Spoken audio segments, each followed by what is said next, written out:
YS Rajasekhara Reddy గారు cinema స్టార్టింగ్లో కనిపించినప్పుడైతే మాత్రం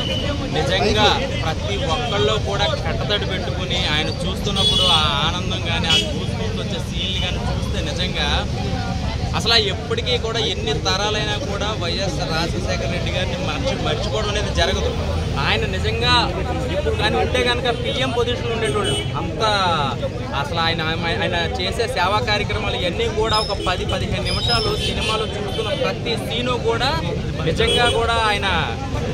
మనిషి రూపంలో ఉన్న దేవుడు అన్నట్టుగా చూపించారు డైరెక్టర్ గారు. సో తర్వాత జరిగిన పరిణామాలు, తర్వాత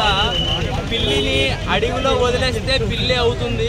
కానీ సింహాన్ని బోన్లో పెట్టినా సింహం అవుతుందని చెప్పి కొన్ని డైలాగ్స్ అయితే మాత్రం నిజంగా కూడా సీన్లు ప్రతి డైలాగ్ కూడా అసలు మామూలుగా లేవు. సో ఇది పాలిటిక్స్ సినిమా కన్నా నిజ జీవితంలో జరిగిన యథార్థ ఘటన చూపించాడు సినిమాలో, అంతేకాని కల్పిత పాత్రలు ఏం చూపించలేదు. సో ఆయన అవినీతి చేశారని చెప్పి జైలుకి వెళ్ళి ఎలాంటి సిచ్యువేషన్స్ ఎదుర్కొన్నారు, అది లోపల జైలుకి వెళ్ళడానికి బయట నుంచి ఎలాంటి పరిణామాలు జరిగినాయి, ఎలాంటి రాజకీయ కుట్రలు జరిగినాయి అనేది కళ్ళ కట్టినట్టు చూపించారు. ఇందులో కొడాలి నాని గారి క్యారెక్టర్ తప్పించి మిగతా క్యారెక్టర్స్ అంటే కొంచెం భారతి గారి క్యారెక్టర్ కొంచెం మనకు అర్థమవుతుంది కానీ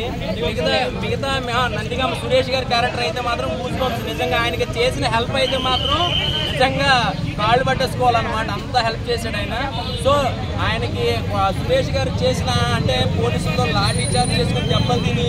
అక్రమ కేసులు ఇవన్నీ కూడా చూస్తున్నప్పుడు అనిపించింది అంటే తెలియని వాళ్ళకి ఇంత జరిగిందా అంటే బ్యాడ్గా